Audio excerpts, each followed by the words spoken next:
Curiosity is the spark we need, whether we've been at our business for a while, several years, or we're just starting out. If you're too busy working in order to be curious, or simply fearful to share all you've been learning as a new entrepreneur, we need to talk. In this video, I'm showing you how to use this #1 superpower to grow your business through content.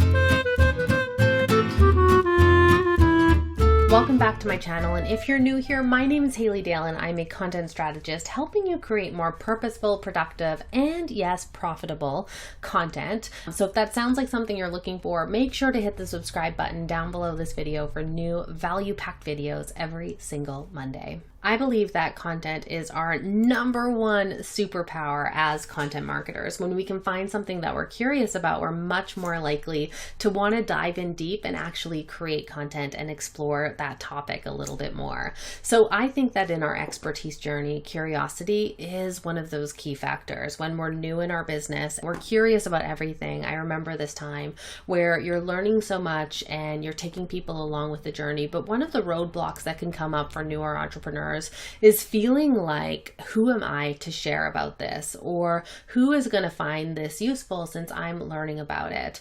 But what's really helpful is you can invite people along with you, and it can be a really good tool for your own expertise development. So when you learn something and then you articulate and create a piece of content around it, not from the position of like, I know everything about this, because you ain't that person and I know you wouldn't do that, but more from the perspective of like, here's something I tried, here's what I discovered, I can't wait to share my results with you. So if you do it from that angle, it can be a really good tool for you to really take what you've learned and integrate it in a way that you can use it in your business, not just to grow your audience while you're sharing it, but also to deepen your own knowledge around this topic or this thing that you've learned so much about. And then in terms of like people who are maybe a bit more seasoned in their business, I think that curiosity can be a great tool for us to stay up to date with what is working in our field.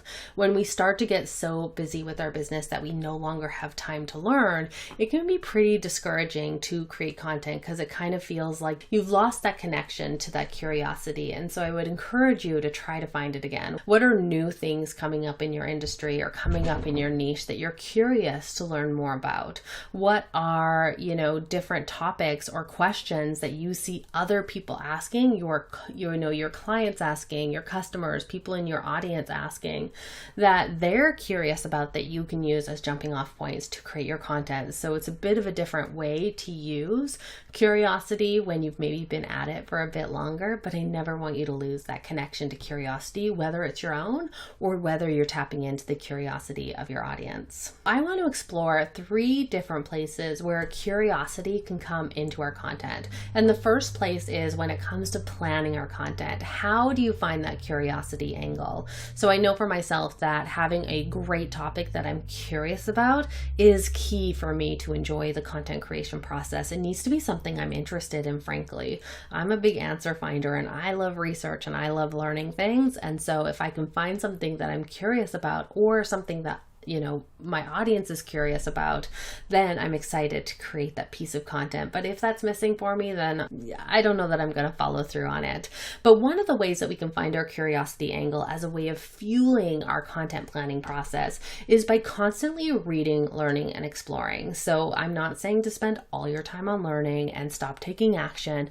I'm saying just make some dedicated time for reading journals and articles and blog posts or watching videos like this on topics related to your niche. There are always new ideas out there, and by you staying up to date with them, by you staying in the know, you're going to be able to turn that around and share it with your audience. One of my favorite things to do is to read primary research and the latest things that are coming out in content marketing and the latest studies, because I think that stuff gives us an edge in terms of where we can turn and share it with our audiences and use it to bolster our content.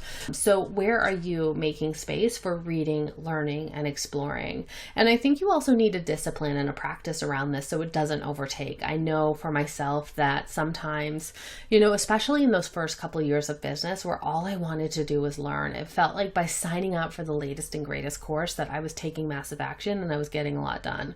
Learning and signing up for courses feels productive, but it rarely is unless you are taking what you're learning and you're putting it into action. So when it comes to this discipline and practice of staying up to date by finding your curiosity angle, I want you to create a discipline around it. So that might look like only having one day a week where you allow yourself to read and learn. It might look like having a 2-hour block, right? So putting some time constraints around it. Another thing can be setting up an inspiration folder. So as you're moseying about over the internet and in Facebook or Facebook groups or social media, you can save those pieces of inspiration that you find to an inspiration folder. And that way, when you are going to create your content plan and you're needing some great ideas to fill it with, you can go through your inspiration bank and pull from there. So the second piece is, how do we use curiosity when it comes to creating our content? So I believe that questions are the backbone of any piece of content. So for me, an outline is essential. I need to know where a piece of content is going, whether it's a blog post or an email or a sales page, whatever it is. I need to know what the outline is. And the way that I come up with that outline is by answering a few key questions. For any piece of content that I'm creating, I ask, number one, what is the purpose of this from the perspective of my audience? What do they get out of this? Second question is, what is the purpose of this piece from my perspective? What am I hoping to get out of this? What is my call to action? And what does this piece lead up to? And then the third one, which is kind of like multi-questions within multi-questions. But the third question you want to ask yourself is, what questions does this post have to answer, or this piece of content need to answer, in order to fulfill those two purposes?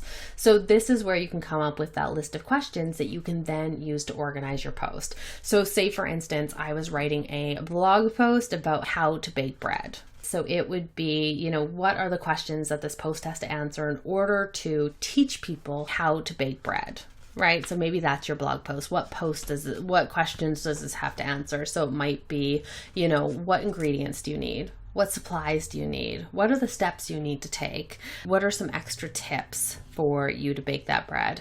So whatever those questions are, those become the organizing structure of your blog post, of your sales page, of your sales email.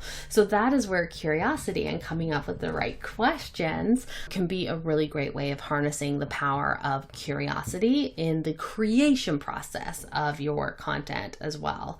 So in our agency, we use something called content interviews with our clients, and I also use them with myself. It's very weird. I talk to myself, but it's essentially where I write a series of questions. I go through that 3-step process, that 3-question process. And then once I have that list of questions identified, I will basically interview myself with those questions. Or if we're doing it for a client, we send them to our clients ahead of time and we tell them, just pretend that you are on a podcast interview and we're just asking you questions on this. You just have to have a conversation with us. And from that, we're able to take the transcripts of those content interviews and turn them into great pieces of content. So that's another way that we turn this curiosity and this conversational angle into pieces of content. So the third phase around leveraging, the third way in your content creation process that you can leverage and harness the power of curiosity is in promoting your content. So this is when we want to make the best teasers and the best promo for your pieces of content are actually to leverage your readers and your audience's curiosity. So where can you provide teasers for your content to make them want to click through and read more? So I have some great examples of this. So here's some prompts that you can use. So number one, this is the one thing keeping you from remodeling your bathroom, deciding what you're going to wear, finding your husband, meeting your soulmate. So whatever those things are, they're wondering when they read that, like, what is that one thing, right? So we keep a little bit away. That's how we leverage the power of curiosity and make something really clickable. The next thing is, this is why you can never, commit to a planner. That's a problem I have. Find a coach, find a mentor, finish your funnel, follow through on your content, bake bread, right? Whatever those things are. But they're wondering what this is, right? What is the thing preventing me from doing this? And then the third one is, did you know this one thing is stopping you from blank? So what is a benefit that they want? Is stopping you from going paperless in your office? Is stopping you from keeping your house clean? Is stopping you from paying off your student loans? So whatever those things are, they're going to be curious about what that one thing is. So that's just some ways that you can leverage some teasers and some, oh my gosh, I wonder what that is kind of effect in the promotion piece of your content. So that's where curiosity comes in. How can we increase the curiosity driver of our audience? So curiosity is one of those superpowers that I think is, we need to leverage if we're going to enjoy our content a bit more. So if there is something that I would love to know what your experience with curiosity is. Is there a topic that you're interested in exploring more about?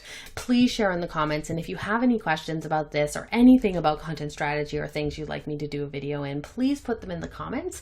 Otherwise, make sure to like the video or subscribe so that you get notified whenever I post a new one, which is every single Monday. And I hope to see you then.